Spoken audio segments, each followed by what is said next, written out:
밥만 먹이면 우리 애기가 칭얼댄다. 혹시 이거 트림 때문인가? 하고 걱정하시는 분들 많으시죠? 오늘 제가 신생아 트림에 대한 모든 것 진짜 시원하게 싹 다 알려드릴게요.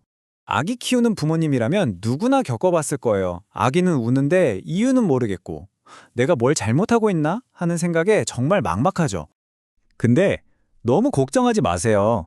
대부분은 바로 이 작은 공기방울들 때문이에요. 이건 아주 자연스러운 현상이고 해결 방법도 생각보다 간단하답니다. 자, 그럼 지금부터 그 막막했던 마음이 자신감으로 바뀔 수 있도록 제가 차근차근 전부 알려드리겠습니다. 바로 시작해볼까요?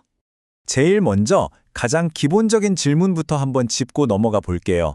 트림, 이거 꼭 해야 하나요? 왜 우리 아기에게 이 간단한 행동이 그렇게 중요한지 그 이유부터 확실하게 알아봅시다. 네, 말 그대로 아기가 밥 먹다가 꿀꺽 삼킨 공기를 밖으로 빼주는 과정이에요. 정말 간단하죠? 근데 이 작은 행동 하나가 아기의 하루 컨디션을 완전히 바꿔놓을 수 있을 만큼 중요합니다. 어른들하고는 완전 다르죠. 아기들은 이걸 혼자서 어떻게 할 수가 없어요. 소화기관 자체가 아직 미완성 상태라고 보시면 돼요. 그러니까 배에 가스가 차면 이게 그냥 좀 불편한 정도가 아니라 우리가 흔히 말하는 영아산통, 그 배앓이의 원인이 되기도 하거든요. 정말 아프다는 거죠. 다행인 건 이걸 평생 해줘야 하는 건 아니라는 거예요. 보시는 것처럼 태어나서 첫 몇 달이 정말 중요하고요. 아기가 크면서 소화기관도 튼튼해지니까 점점 혼자서도 자라게 된답니다. 자, 이제 진짜 실전으로 들어가 볼까요? 이건 무조건 이렇게 해야 한다는 규칙이라기보다는 상황에 맞게 꺼내 쓸 수 있는 유용한 육아 아이템이라고 생각하시면 편해요. 이게 바로 가장 클래식한 자세죠. 아기 상체가 부모 어깨에 착 기대지면서 목이랑 등을 자연스럽게 받쳐주니까요. 특히 아직 목에 힘이 없는 생후 2개월 미만 신생아들한테는 정말 안정적이고 좋은 자세예요. 이 자세는 진짜 효과가 좋아요. 아기 상체를 살짝만 앞으로 숙여주면 중력 때문에 뱃속 공기가 자연스럽게 쑥 올라오거든요. 생각보다 트림이 엄청 빨리 나올 때가 많으니까 이것도 꼭 한번 해보세요. 그리고 이거 진짜 꿀팁인데요. 그냥 손바닥으로 등을 팡팡 치는 게 아니고요. 손을 살짝 오므려서 통통하고 공명이 울리게 두드려주는 거예요. 이렇게 하면 진동이 부드럽게 전달돼서 아기도 훨씬 편안해하고 효과도 훨씬 좋습니다. 자, 이제 기본적인 자세는 알았으니까 실제 육아 현장에서 생기는 여러 가지 만약의 상황들 한번 살펴볼까요? 아마 밤새 인터넷 검색하면서 고민했던 바로 그 질문들이 나올 거예요. 이거 정말 많이들 물어보시죠? 특히 새벽 수유하고 나서 너무 피곤한데 아기가 트림을 안 하고 잠들어 버리면 정말 난감하잖아요. 제일 중요한 건데요. 괜찮아요. 억지로 깨우지 마세요.